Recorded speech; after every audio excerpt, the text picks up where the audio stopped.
He thought he was only there to take photographs of wildlife. He froze when the German Shepherd appeared, her eyes locked on his. In her jaws, a tiny, dying puppy. She laid it at his feet, and in that instant, this photographer knew he was about to become part of a story that would leave the world in tears.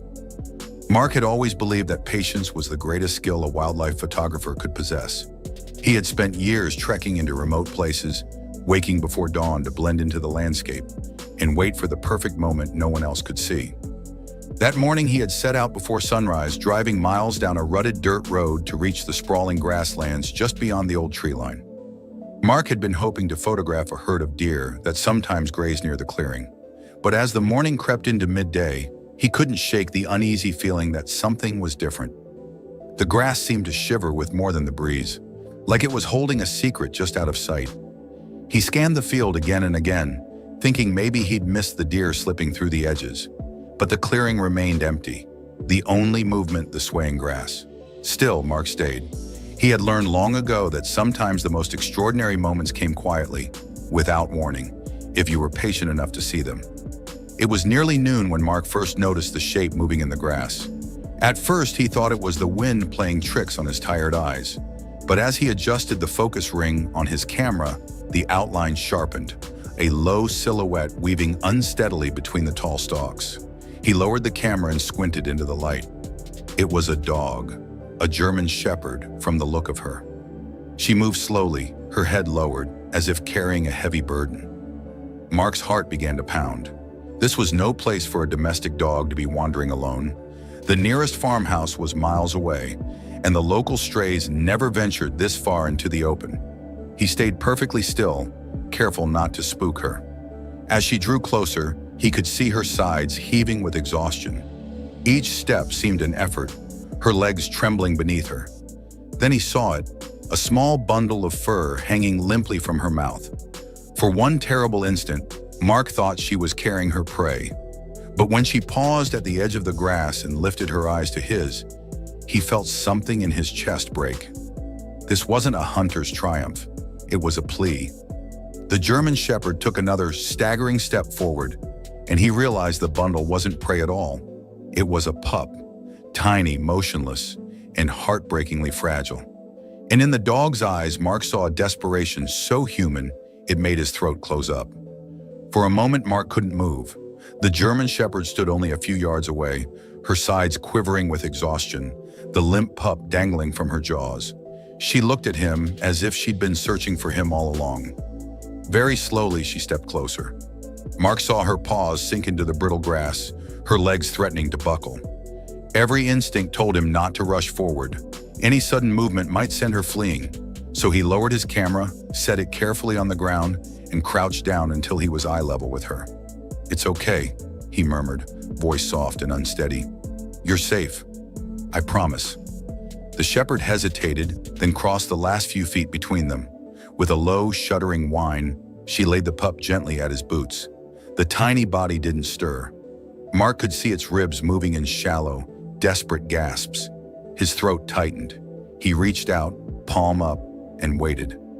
The mother dog sat back on her haunches, panting, her gaze locked to his hand. She didn't growl or flinch, only watched, as if she knew he was her last hope. Mark swallowed the lump in his throat. He lifted the pup carefully into his hands, feeling the fragile heartbeat fluttering against his skin. The German Shepherd let out another soft whimper and inched forward until her nose touched the pup's flank. "I'll help him," Mark whispered, fighting the tremor in his voice. "I swear."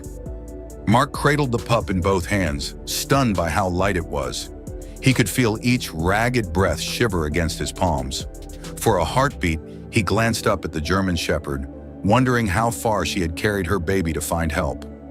Her eyes never left his. In them was a plea so clear it needed no words. "Please don't let him die." Mark stood slowly, careful not to jostle the pup. The mother dog rose too, swaying on her feet but refusing to look away. He took a step toward his truck. She followed. Another step, she was still beside him, her flank brushing his leg. When he reached the passenger door, Mark shifted the pup to one arm and pulled out his phone with the other. His fingers shook as he dialed the number for the wildlife vet he'd met last spring. "Dr. Carter," he said as soon as the line picked up, "I have an emergency. A German Shepherd brought me her pup. It's in bad shape. Labored breathing, unresponsive." "Bring them in," the vet urged. "I'll prep the table." Mark hung up and opened the door. He set the pup gently on the passenger seat and turned to the mother. "Come on," he said softly. She hesitated only a second before leaping up beside her baby, curling her body protectively around him. Mark closed the door and climbed behind the wheel. As he started the engine, the shepherd rested her head on her pup's side, eyes fixed on Mark as if she knew, somehow, that he would keep his promise. The drive into town felt like the longest of Mark's life. Every bump in the dirt road made the pup let out a thin, pitiful wheeze. The mother dog never lifted her head from her cub's side. She just lay there, her breathing shallow, her eyes never leaving her baby. Mark kept one hand on the wheel and the other resting lightly on her back. It was the only way he could convince himself she wouldn't vanish the moment he blinked. When they pulled up to the small clinic, Dr. Carter and two vet techs were already waiting. Mark jumped out and gently lifted the pup, motioning for the mother to follow.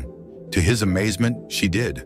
She trotted right behind him through the glass doors, her body pressed so close he could feel the heat of her fur against his leg. "Over here," Dr. Carter called, gesturing to a stainless steel exam table. Mark laid the pup down, stepping back as the vet team worked quickly, checking vital signs, slipping a tiny oxygen mask over the pup's muzzle. The mother dog tried to jump up beside him, her nails scrabbling at the metal edge. "It's okay," Mark whispered, bending to hold her shoulders. "They're helping him." She turned to look at him then, and he swore he saw a glimmer of trust beneath all that fear. The minutes crawled by, punctuated only by the beeping monitors. Mark never let go of her, and she never stopped watching her pup fight to live. Hours passed before Dr. Carter finally stepped back and pulled off his gloves. He looked tired, but when he met Mark's gaze, he smiled. "He's going to make it," the vet said gently. "He was dehydrated and hypothermic, but he's strong." Mark felt the air rush out of his lungs in a single shaky breath. He looked down at the German Shepherd beside him. She was watching the vet with wide, searching eyes. When she turned her gaze back to Mark, her tail gave one slow wag, tentative but real. "You did it," Mark murmured, stroking her cheek. "You saved him." The vet tech set up a small kennel in the corner of the recovery room. When they carried the pup over, the mother dog followed so close they had to pause to keep from tripping over her. She curled around her baby the instant he was settled onto a warm blanket, her body shielding him as if the rest of the world had ceased to exist. Mark stayed until the clinic closed, sitting on the floor near their kennel. Every so often, the shepherd would lift her head and nudge his knee with her nose, as if to reassure herself he was still there. In the days that followed, he returned again and again. When it came time for them to leave, he knew he couldn't let them go back to wandering. And so, a man who had come to photograph wildlife instead brought home a family, proof that sometimes the most incredible stories begin when you decide to help.